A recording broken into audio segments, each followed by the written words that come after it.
자, 그 다음에 한번 봐보세요. 자, 부동산이요.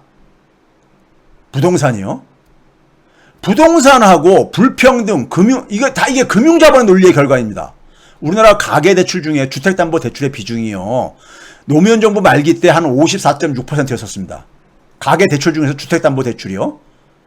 지금 지난해 그러니까 한 55.8%로 한 56% 안팎에서 이렇게 쭉 이렇게 거되고 있습니다. 지금 뭐냐면은 가계한테 대출하는 것 중에 특히 외환위기 이후에 우리나라 은행들은 주로 가계를 상대로 해서 많이 돈벌이를 하고 있어요. 대기업들이 그러니까 은행을 별로 이용 안 하니까는. 근데 그 가계 대출 중에서 한 5, 6%가 부동산과 관련된 대출이라 이거예요. 지금 뭐냐면은 은행들의 그러니까 우리가 은행들의 어느 은행이 그러니까는 보다 그러니까 우리가 은행들의 랭킹을 매길 때 우리가 되게 뭘로 매깁니까요? 자산 규모로 얘기하죠. 자산 규모요. 근데 은행의 자산의 대부분은 뭡니까요? 부채, 대출이죠. 대출이요.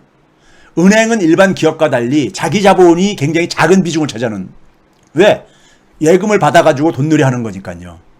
대부분이 부채가 자산의 대부분을 차지하고 있죠. 그래서 금융이 성장한다는 얘기는요, 은행이 성장한다는 얘기는 대출을 그만큼 많이 한다는 얘기인 겁니다. 시장 점유율을 그러니까 많이 늘린다는 것도 대출을 많이 한다는 얘기죠. 근데 그 대출의 주력 상품 중에 하나가 뭐냐? 부동산 대출인 거예요. 금융이 성장하기 위해서는 부동산 시장이 계속해서 그러니까 부동산 대출이 계속 대출 수요가 증가를 해야 되는 거예요. 금융자본들이 돈 벌기 위해서는요. 근데 부동산 대출이 는다는 것은 가계부채가 느는 거잖아요. 부동산과 금융은 동전의 앞뒷면입니다. 금융이 성장하기 위해서는 부동산이라는 것이 그러니까 우리가 완전히 그러니까는 부동산 대출이 많도록 부동산 시장 환경이 조성이 돼야 되는 거예요. 그래서 금융이 성장한다는 얘기는 사회의 채무와 그러니까 사회 전체니까는 부채가 많이 증가한다는 얘기인 겁니다. 이게 미국에서 80년대부터 진행됐던 거예요. 금융화가 되면서 금융이 폭발적으로 성장을 하죠. 그에 따라서 사회의 가계부채가 폭증하기 시작하죠. 그 결과가 금융위기였었죠. 그래서 금융자본은요, 부동산에 대한 정부 개입을 싫어합니다. 왜 싫어합니까? 정부가 공급하는 것은 공공주택이잖아요. 공공주택을 하게 되면 은행에서 대출받을 필요가 없잖아요. 공공주택 같은 경우는요. 금융이 돈놀이를 못하는 거야. 돈놀이를 못하는 거예요. 예? 돈놀이를 못하는 거야. 그래서 부동산 시장을 그러니까는 시장에다 맡기는 것을 굉장히 요구를 합니다. 이 사람들은요. 이게 금융자본 논리예요. 정부가 그러니까 부동산 시장에 개입하는 거 되게 싫어해요. 예? 시장에다 맡기라 이거예요. 이 부동산 시장은 재벌회사들이 건설해서 다 갖고 있잖아요. 재벌 건설자본, 금융자본, 그다음에 관료, 모피아와 국토부를 비롯한 관료. 지금 국토부 장관도 기재부 차관 출신이잖아요. 이 카르텔에 의해서 부동산 시장이 좌지우지되고 있는 겁니다. 이거 못 벗어나면 우리나라 부동산 문제는 해결 못합니다. 이거 제한 못하면요. 제한 못하면 어떻게 됩니까요? 가계의 부채는 폭증할 수밖에 없어요. 부동산 가격이 계속해서 그러니까 불안정하고 부동산 가격이 투기가 그러니까 막 갈 수밖에 없어요. 기승을 부릴 수밖에 없으니까요. 그러면은 결국 어떻게 됩니까? 경제 위기, 가계 위기는. 예? 그리고 우리나라의 불평등의 핵심이 뭡니까요? 부동산 불평등이잖아요. 부동산 불평등. 그렇죠? 토지 불평등, 부동산 불평등이잖아요. 불평등의 이게 원흉인 거예요. 금융자본들이요. 미국도 금융화가 진행되면서 불평등이 굉장히 급증을 해요. 예? 가계가 부채 더미에 빠지게 되면은 돈을 못 쓰잖아요. 소비를 못 하잖아요. 그 빚 갚느라고요. 내수가 피폐화돼집니다. 그러니까 국민 경제는 활력을 잃어가는 거예요. 국민 경제가 활력을 잃든 말든, 예? 금융자본과 이 투기자본이 자기들만 돈만 벌면 되는 거야, 그냥요. 예? 이 사람들은 국민 경제에 관심 없어요. 퍼블릭 인터레스트 이런 거 없습니다. 공공의 이익 관심 없어요. 그리고 어떻게 됩니까? 경제가 활력을 이렇게 되면 내수가 피폐화되면 일자리도 그러니까 가죠. 예? 일자리도 부족할 게 아닙니까? 그리고 혁신이 정체될 게 아닙니까? 사람들이 전부 다 부동산 투기나 하고 앉아있지. 예? 그렇죠? 누가 그러니까 어렵게 그러니까는 기업을 혁신을 그래서 기업을 하려고 하겠어요. 그럼 대한민국 경제는 지속 불가능한 겁니다. 불가능한 거예요. 그렇죠? 자, 아파트 가격 추이가 어떻게 됐습니까? 우리 최근에 그러니까 문재인 정부에 그러니까 제가 부동산 정책 실패했다고 제가 오래전부터 방송에 나와서 얘기했는데, 예? 이게 왜 그런 겁니까요? 왜 그런 거냐고요? 박근혜 정부 때 그러니까 그래서 2014년 7월 달부터 체결안이 들어가가지고 부동산 시장 완전히 저거 돼버렸었잖아요. 완전 규제 완화해가지고요. 근데 그때부터 더 오르고 앉아있잖아요. 예? 문재인 정부에서. 오른쪽 파란 생각하는데. 물론 돈이 많이 풀린 것도 있습니다. 금리도 바닥이고, 유동성이 폭발적으로 증가한 요인도 있어요. 있는데, 기본적으로 이거는요, 정책 실패인 거예요. 정책 실패인 겁니다. 왜 그랬습니까? 제가 여러 번 얘기했죠. 제가 여러 번 얘기했어요. 자, 이건 뭐 종합주택이고요. 아까는 아파트 중심이고요. 자, 문재인 대통령이 출범하면서 뭐라고 했습니까? 부동산 불로소득은 허용하지 않겠다. 양질의 공공임대를 대규모로 공급하겠다. 그리고 가계부채를 총량을 정해놓고 150%를 정해놓고 처분 가능 소득 대비 그러니까 한 150% 이내에서 관리하겠다. 이게 가계부채와 관련돼 있는 걸 알기 때문에 이렇게 한 거거든요. 그런데 이 정책을 와해시킨 게 누구냐? 참모하고 관료들입니다. 참모하고 관료들이었던 거예요. 김동연 당시 일대 부총리가 뭐라고 나와서 지금 그러니까 정치권 가서 그러고 앉았는데 이 주범 중에 한 명이에요. 김동연 부총리가요. 소득주 성장 와해시킨 주범이자 부동산 정책 망가뜨린 당시에 지금 홍남기 부총리는 어디 있었냐? 국무조정실장으로 있었고요. 김동연이 그러니까는 경제부총리 하면서 두 사람이 청와대 그러니까는 참모들하고 같이 그래가지고 문재인 대통령이 그러니까는 이 방향을 이거를 와해시켜버린 거예요. 목표를 어떻게 와해시켰는지 아세요? 제가 이거 지난번에 한번 얘기했는데 문재인 정부의 부동산 대책은 뭐였냐면요. 수요 억제 대책, 대출 같은 거 이런 거 억제, 그 다음에 이제 과세를 한다 이렇게 얘기했었죠. 이거는 굉장히 속도가 느렸었고, 또 다른 하나가 뭐냐면은 이게 엇박자를 내놓은 게 뭐냐면은 민간임대 활성화 대책을 내놓잖아요. 아니 수요 억제라는 게 뭐예요?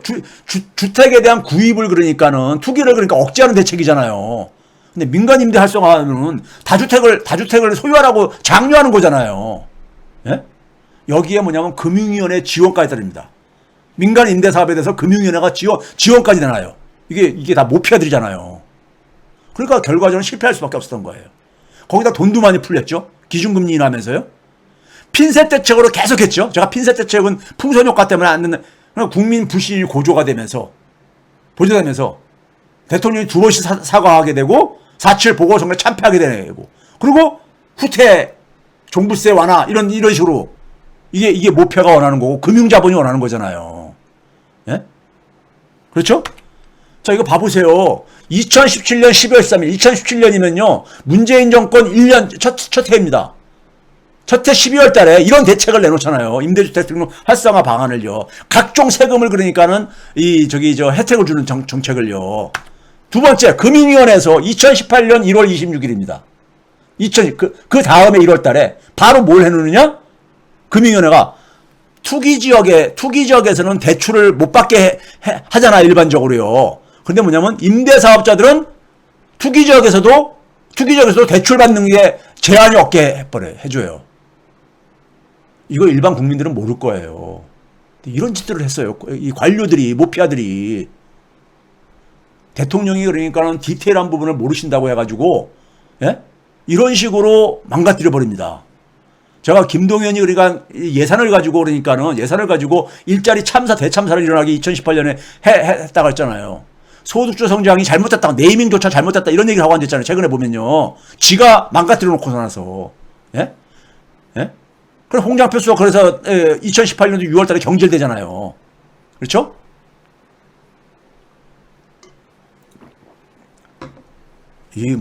그리고 언론들에서 이걸 또 계속해서 이제 서포트 해주고요. 예? 가계부채 총량관리제. 자, 이거 봐보세요. 우회 기사 언제입니까요? 2017년 3월 16일 한국일보에 2017년 3월 달입니다. 즉 대통령 선거가 한참 진행될 때였었어요. 그때 문재인 대통령이 공약으로 가계비 총량관리제를 도입하겠다. 이게 150%를 넘지 않도록 하겠다는 거잖아요. 예? 그러고 나서 이제 그러니까 당선되고 난 다음에 김상조 씨가 당시에 그러니까는 공정거래실장인데 언론하고 인터뷰하면서 가계부채를 150% 총량관리제 도입은 이건 그냥 그러니까 이게 기계적으로 하는 게 아니라 가계부채 증가율하고 그다음에 이제 경상소득 증가율을 같이 두 개를 고려해가지고 유연하게 이제 150%를 관리하는 거다 이런 식의 설명을 했어요. 자, 그런데 봐보세요. 왼쪽은 이 오른쪽부터 봐보세요. 처분 가능 소득 대비 가계부채 비율이 문재인 정권이 출범할 때 150.4%였었어요. 이걸 가지고 150% 이내에서 관리하겠다고 한 거예요. 가계부채가 굉장히 지금 크게 증가했으니까는 이게 이제 문제가 될 수 있으니까 요 150% 이내에서 관리를 하겠다 했던 거예요. 근데 관리가 됐습니까? 계속 증가해 가잖아요. 계속 증가해 가잖아요. 그렇죠? 왜 그렇게 됐습니까? 김상조는 명목 GDP 증가율 이내에서 그러니까는 가계부채 증가율을 가겠다는데 한번 봐보세요. 분기별 저건데 명목 GDP 증가율보다 가계부채 증가율이 어땠는가 봐보세요. 아니 이 명목 GDP 증가율하고 이게 보더라도 명목 GDP 증가율이 GDP 증가율이 이 그 가계부채 증가율보다도 그 크게 많이 안 증가하다 보니까 이게 이렇게 증가한 거예요. 그러니까 가계부채 총량관리제도 그러니까 당연히 공약을 못 지키게 된 거죠. 못 지키게 된 거예요. 왜? 부동산 정책이 실패했으니까. 사람들이 불안하니까 전부 다들 그러니까 다 이제 그러니까 부동산 매수에 뛰어든 거죠. 가계부채 비율이 지금 굉장히 위험한 상태입니다. 예? 문재인 정부가 노무현 정부가 이제 이 막판에 갈 때 한 7, 8%였는데 지금은 104%까지 GDP 대비요. 미국의 금융위기가 GDP 대비 100%에서 터졌어요. GDP 대비 100%에서요. 그러고 나서 가계부채 위험해가지고 가계부채는 이번에도 그러니까 오히려 안 늘게 하고 국가부채로 그걸 오히려 그러니까 커버를 했죠. 자, 그래서 제가 지금까지 한 걸 좀 요약을 하면 이런 겁니다. 박정희 시대 때는 어떻게 돼 있었냐면요. 군부 권력이 정점에 있고요. 군부 권력이 뭐냐면은 이 국민들을 지배하기 위해서 관료 조직, 검찰, 경찰 조직, 정보기관, 언론들을 이거를 도구화 시켜가지고 국민을 파편화, 원자화 시켜가지고 분할 지배했던 겁니다. 그리고 은행을 그 다음에 정부가 그러니까 장악하고 있었어요. 국민들을 여기서 다 국민들이 갖고 있는 여윳돈을 다 은행에다가 다 이제 그러니까는 빨아들여가지고 그 돈을 그 돈을 재벌들한테 배분을 한 거죠. 재벌들은 이걸 통해서 축제를 하고 이 중에 일부를 정치 자금으로 헌납을 한 거고요. 군부 권력한테요. 이게 박정희 시스템의 모습이었던 거예요. 이게 박정희 시스템에. 그러면 재벌이 성장한 거는 누구의 힘 때문인 겁니까? 정부가 지원해서 가능했던 거잖아요. 정부가 돈을 배분해 줬기 때문에. 그리고 정부가 대통령이, 그러니까 박정희가 자기 개인 돈으로 한 겁니까? 국민들이 다 이걸 해준 거잖아요. 국민들이. 이 재벌들한테는 마이너스 금리로, 실질 금리를 마이너스 금리로 해주고, 국민들한테 부담은 다 전가시키고, 이렇게 했던 거 아니에요. 그러니까 재벌이라는 것은, 이건 사회적 자산인 거예요. 이거를 김영삼이 어떻게 했느냐? 정부 권력하고 이거로부터 끌어내버린 거야, 그냥. 그리고 뭐냐면, 재벌 총수한테 이 재벌 기업을 다 개인적인 소유로 다 이렇게 전락시켜버린 거예요. 그 결과, 재벌 집단, 오른쪽입니다. 재벌 집단은 어떻게 됐습니까? 공룡 조직이 돼버린 거예요. 이거는 그러니까 정부가 통제하지 못하는. 이 속에서 5.18 민주화운동 60한쟁 쭉 아까 얘기한 것처럼 민주화운동이 쭉 지르면서 촛불시민이 형성된 거고요. 근데 재벌 집단이 김영삼 정부에서 그러니까는 대외적으로는 월가, 금융자본하고 국내는 재벌 집단이 이게 하나의 그러니까 대한민국의 정점에, 특권층의 정점에 이게 있는 거예요. 여기에 모피아, 검찰, 언론, 국힘당, 민주당도 회색 분자들이 많죠. 재벌들한테 로비를 받는. 경제관이 그러니까 국힘당과 별 차이 없는 사람들 많아요. 민주당이 제 역할을 할 때는 언제입니까? 촛불 시민이 견제할 때만 민주당은 좀 역할을 해요. 예? 민주당 한번 봐보세요. 민주당이 사실 뿌리가요. 한민당이잖아요. 한민당, 한국민주당이라고. 예? 지주자본들의 그러니까 이 뿌리를 가지고 있는. 예? 초기에 그러니까 그랬다가 나중에 이승만을 지지한 예? 그러니까 민주당은요 원래부터가요. 김대중 대통령이나 노무현 대통령이나 문재인 대통령 같은 사람이 있을 때만 민주당이 촛불 시민의 그러니까는 그 칼라가 살아나죠. 그들이 없었을 때 어땠습니까? 민주당이요. 제대로 하는 거 보셨어요? 문재인 대통령이 이 대표됐을 때 얼마나 흔들어댔습니까? 노무현 대통령 때는 안 그랬어요? 민주당이요? 예? 김대중 대통령 이전에 또 안 그랬습니까? 예? 소위 말해서 그러니까 이 전두환 체제에서 민한당이라고 해가지고 민정당의 이중대 역할까지도 하고 앉아있었고 그랬었잖아요. 예? 이게 우리나라 민주당 야당의 모습입니다. 저는 그러려니 하고선 그렇지만 대안이 없다 보니까는 이걸 그러니까 우리가 제대로 된 지도자만 그러니까 우리가 제대로 된 리더십만 우리가 확보할 수 있으면 민주당도 그러니까 우리가 도구로 삼을 수 있다. 촛불 시민의. 예? 이렇게 생각하는 거예요. 그런데 지금 이 재벌 집단과 월가로 상징되어지는 금융자본들의 이익을 위해서 모피하고 검찰, 언론들이 다 여기에 종속되어 있는 거예요. 실제로 봐보세요. 우리 사회 현실을 봐봅시다. 재벌은 성역이라고 돼 있잖아요. 재벌은 성역과 동의어가 돼 있잖아요. 우리 사회 사람들의 인식을 한번 봐보세요. 언론과 검찰을 어떻게 봅니까? 재벌의 하수인이자 협조자라고 이렇게 많은 사람들이 생각하잖아요. 왜 그렇습니까요? 재벌이라는 것은 재벌에 대해서 많은 그러니까 우리가 소위 말해서 소위 말해서 언론에 의해서 사고가 그러니까는 오염된 사람들이 되게 어떻게 생각합니까? 재벌 기업을 그냥 오너. 삼성하면 이씨 집안, 현대하면 정씨 집안, 그 개인의 기업으로 생각하잖아요. 예? 기업하고 그 이씨 정씨건 별개 문제인 거잖아요. 예? 우리가 최근에 이재용 부회장 사면 얘기할 때도 그 사면 얘기 자체가 뭡니까요? 재벌 총수는 특별한 존재라는 거잖아요. 특별한 존재예요. 그래서 최근에 많은 지식인들이 사면 가석방에 반대하면서 무슨 얘기를 했습니까요? 기본적으로 법 위에 재벌 없고 총수 없다. 그게 정의고 공정이고 상식이고 법치주의 아니냐. 이거 당연한 얘기잖아요. 누구도 부정할 수 없잖아요. 우리가 법 위의 존재, 소위 민주주의 사회에서 어떻게 그걸 갑니까? 예? 그런데 항상 지금까지 보게 되면은 재벌 총수는 형을 다 살고 나오면 안 되는 거야. 안 되는 존재인 거야. 가뜩이나 엄청난 그러니까 로펌 동원해가지고 형도 제대로 안 받고 형네도 안 받고 그러면서 그것도 제대로 형 집행이 될 수 없는 존재, 되지 않아도 되는 존재로 많은 국민들이 이렇게 생각하고 있잖아요. 그게 무슨 민주주의예요? 과거 왕조 시대 때도 그런 건 없었습니다. 예? 재벌이 이렇게 특권을 누리고 있잖아요. 현실이잖아 이게요. 거기에 뭐합니까? 검찰과 언론이 하수인 역할을 하고 있잖아요. 언론이 뭐합니까? 가석방 시켜야 된다, 사면 시켜야 된다, 이런 얘기 하고 앉았잖아요. 언론이요. 왜 그렇습니까? 재벌이 정점으로 해가지고 특권층 이 카르텔이, 언론은 거기에 여론 조작을 하고 앉아있고, 예? 재벌 총수 이재용 없으면 삼성 망할 것처럼 얘기를 하고 앉아있고, 검찰은 또 뭐냐면 가난한 봐주기 수사하고 앉아있고 그러잖아요.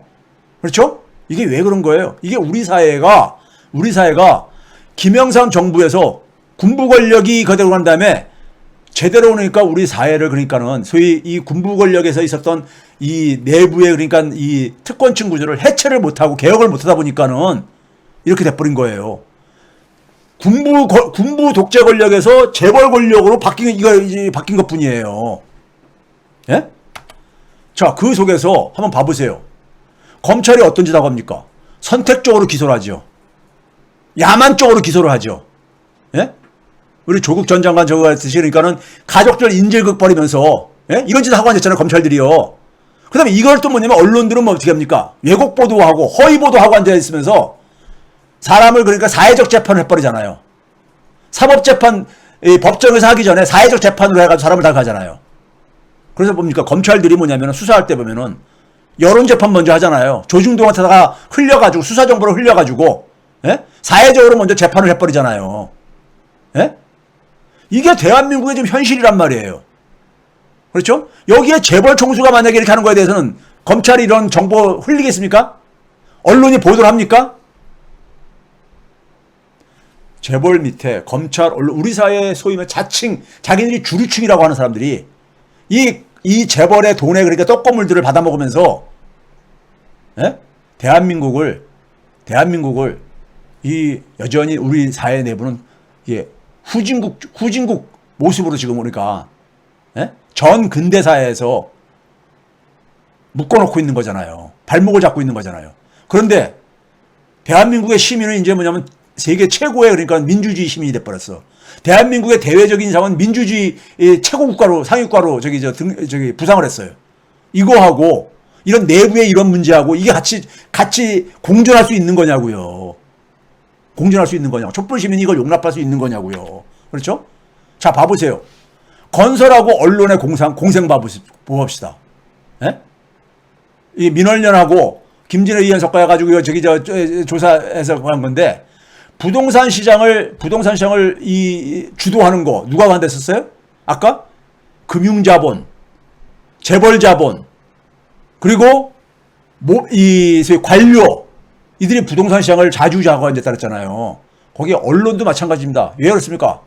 언론의 광고 수입 중에 부동산 광고가 조중동에 그러니까는 65%가 넘고, 예? 거기에 대부분이 뭐냐면 분양 광고 이런 것들이란 말이에요. 예? 부동산 가지고 부동산 시장 이거 가지고 먹고 살고 하니 언론도 먹고 살고 하니 이 떡고물 가지고요. 이 부동산 광고를 많이 하다 보니까 항상 뭡니까요? 정부가 그러니까 부동산에 개입하는 것에 대해서는 아주 짜증을 내죠. 짜증을 내요. 신문들이 뭡니까요? 정부가 좀 부동산 투기를 억제하는 개입을 하려면은 엄청나게 공격을 하죠. 예? 엄청나게 공격합니다. 엄청나게 공격을 해요. 예? 이게 언제부터 된 거냐 이거예요. 예? 소위 말해서 군부 독재 권력을 제거하고 난 다음에 그 자리를 이 고삐 풀린 망아리처럼 재벌자본이한테 날개를 달아주면서 소위 말해서 그다음에 정부의 공권력조차도 재벌자본의 하수인과 협조자로 되고 언론은 거기에 여론조작까지 하고 앉아있고 그러다 보니까 검찰개혁, 언론개혁 나오는 거잖아요. 근데 검찰하고 언론하고 부동산하고 이게 별개냐고요. 모피아하고 이게 별개냐고요. 모피아가 왜 기본소득과 전국민 재난지원금을 구해요? 기본소득이 뭐라 그랬습니까요? 세금을 거둔 걸 걷자마자 바로 다 국민한테 돌려주는 방식이에요. 기재부 관료들이 과거엔 세금을 걷어가지고 자기들이 배분을 했잖아요. 근데 자기들이 배분할 수 있는 권한이 없어져 버리는 거예요. 기본소득의 패러다임 속에서는요. 예? 그렇죠? 거기다가 소득 재분 배효과도 굉장히 크고 전국민 재난지원금도 마찬가지잖아요. 선별 지원 이게 왜 그렇습니까? 아까 70, 89 이런 건 88 이런 건 아무 의미 없어요. 극단적으로는 99를 하더라도 99% 1%만 안 주더라도 자기들은 전 국민만 안 주면 되는 거야. 모피아들은요. 왜 그렇습니까? 선별 논리를 방어를 해야 되는 거거든.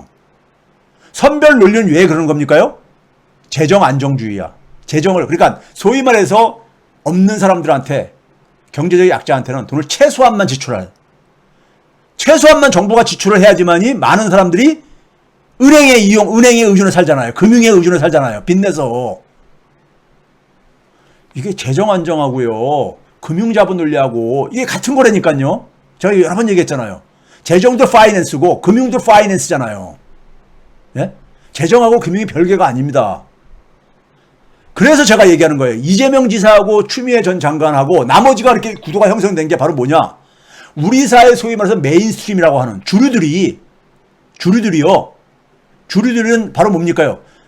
주류들이 원하는 게 뭐예요? 촛불 시민을 가장 싫어합니다. 왜 그렇습니까요? 왜 그래? 주류들은 기본적으로 기득권층들이잖아요.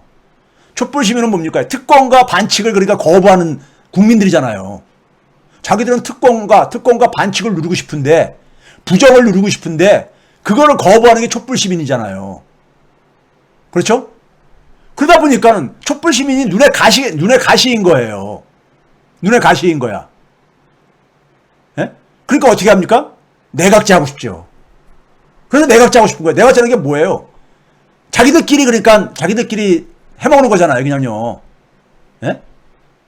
국민들은 그냥 국회의원만 뽑고, 그다음부터는 그렇게 자기랑 다 맡기라 이거 아닙니까? 예? 근데, 우리 지금 민주당 꼬라지 맞듯이 맡기게 되면 어떻게 될 것 같아요?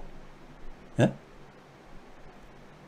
자, 그래서 여러분들이 이재명 지사와 추미애 전 장관하고 나머지를 이게 구도가 잡히는 이유를 아셔야 돼요. 이번 대선은요, 바로 이 특권층들로부터 촛불시민이 나라의 주인권을 해소하는 하나의 분기점이 돼야 되는 겁니다. 예? 분기점이 돼야 되는 거예요. 거기에 선두에 지금 이재명 지사하고 추미애 전 장관이 있는 거예요. 예? 나머지들은요, 다 똑같아요. 나머지 다 똑같습니다. 민주당, 국힘당 차이 없어요. 예? 차이가 없습니다. 이걸 아셔야 돼요, 여러분들이요.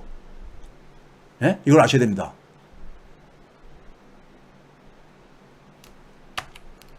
자, 그래서 제가 이제 얘기를 드리는 겁니다. 이게 그러니까 우리가 김영삼 정부가 기본적으로 민주정권이라고 우리가 취급을 안 하는 이유가 바로 이러한 뿌리를, 그러니까 군부 독재 권력을 가고 난 다음에 이렇게 만들어놔버린 거예요.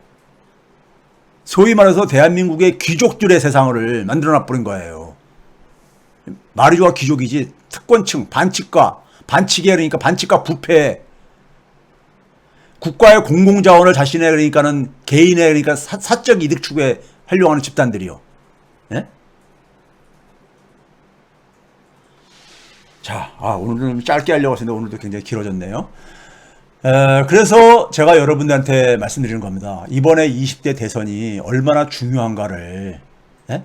근데 촛불시민하고 그다음에 대한민국의 대외적인 이상하고 대한민국의 지금 내부의 이런 모습하고는 양립이 불가능해졌어요, 이제는요. 네? 대한민국이 민주주의에서 상위 10%에 드는 국가가 됐고, 대한민국이 대외적으로는 선진국가가 됐어요. 그럼 내부도 거기에 맞춰서, 내부도 그러니까는 이게 격이 맞아야 되는 거잖아요. 그 혼란이 지금 우리 사회 속에서 검찰개혁, 언론개혁 이런 것들인 겁니다. 네? 이게 바로 그 진통인 거예요, 진통이요. 이번 대선은 그런 의미를 갖고 있는 겁니다. 그런 의미를. 그거를 노무현 대통령이 하려다가 실패를 한 것이고요. 예? 그리고 문재인 대통령 속에서 이게 드러나고 있는 거예요, 지금요. 다 드러나고 있는 거예요. 제가 처음에 홍남기의 문제를 얘기했을 때 처음에 문 대통령을 지지하는 분들이 저한테 굉장히 기분 나빠했었어요. 대통령이 임명한 사람을 공격하니까. 근데 지금은 모피아의 정체가 많이 드러나면서, 예? 이 모피아 개혁 안 하면은, 재정 민주주의 안 하면은 보통 사람들의 삶, 대한민국의 진정한 선진국으로 될 수 없다는 거를 많은 분들이 느끼시고 계시잖아요, 지금은요. 부동산 문제 해결 안 된다는 것도 알게 되시잖아요. 예?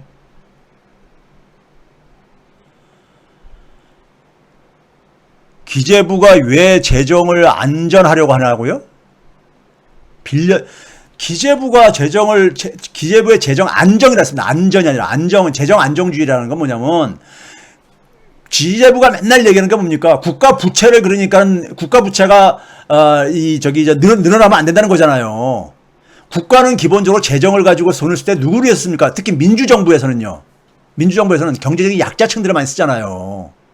경제적 약자층들한테 정부가 돈을 지원하게 되면요, 경제적 약자층들은 민간 금융회사한테 의존도가 그만큼 줄어들잖아요. 예? 금융회사들이 돈 벌이지 못하는 거야. 이거 제가 여러 번 얘기했잖아요. 예?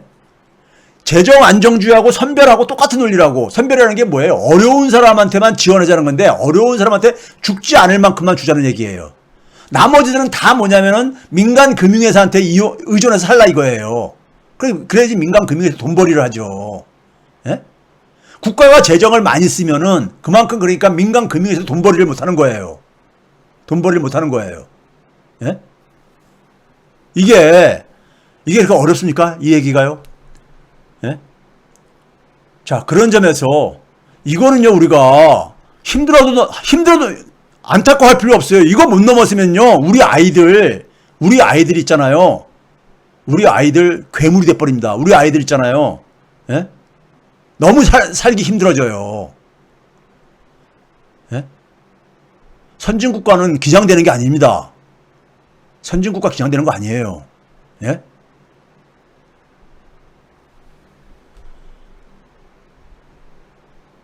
이 지역화폐 비판하는 사람들은요, 기본적으로 금융자본 논리, 기재부 모피아 논리를 하는 사람들이에요.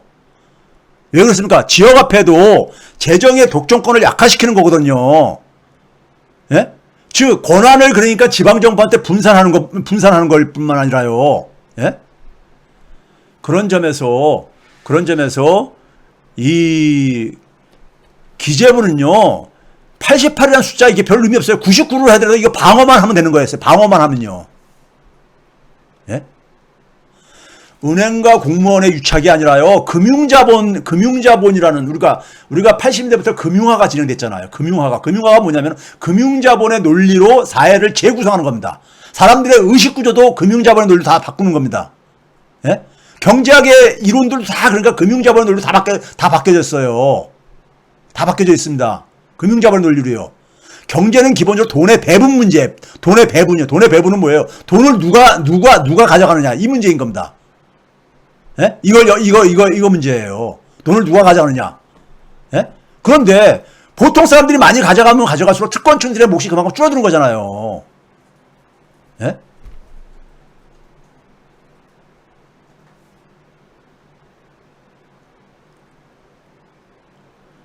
아까 얘기했잖아요.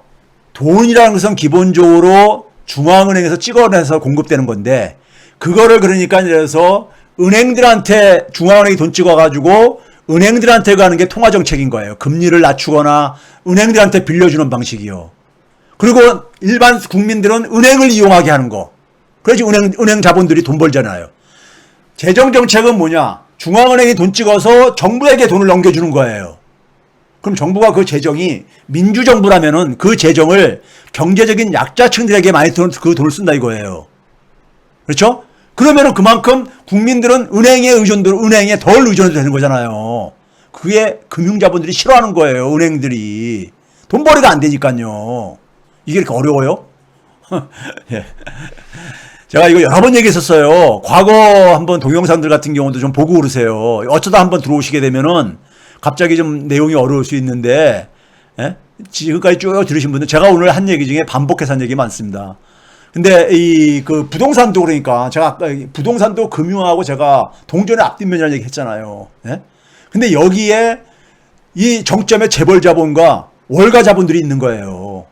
예? 이거에 그러니까 그대로 그러니까는 이게 워낙 힘이 센 존재다 보니까는 대부분 사람들은요, 저 같은 얘기 안 하죠. 왜 안 하는지 아세요? 저게 너무 공룡처럼 거대한 거야.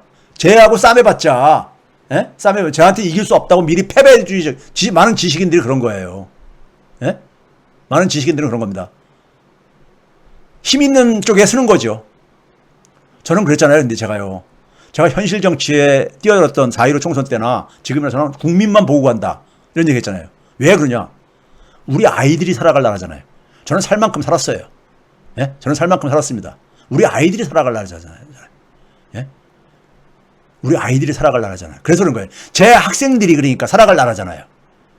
예? 그래서 제가 이렇게 저도요, 저도, 예? 그냥 좋은 게 좋다고 해서 이렇게 한다면, 타협하고 한다면요. 하는데, 우리 아이들이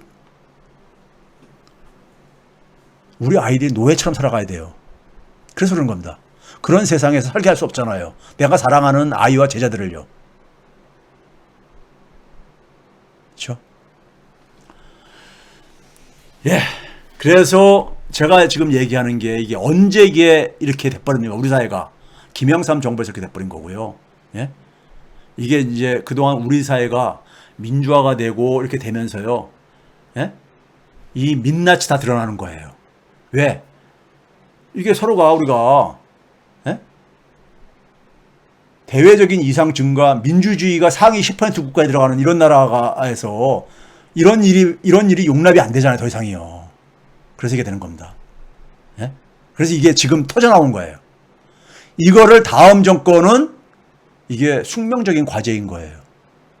이거를 정면으로 돌파하려고 하는 사람이 이재명 지사하고 추미애 전 장관이에요.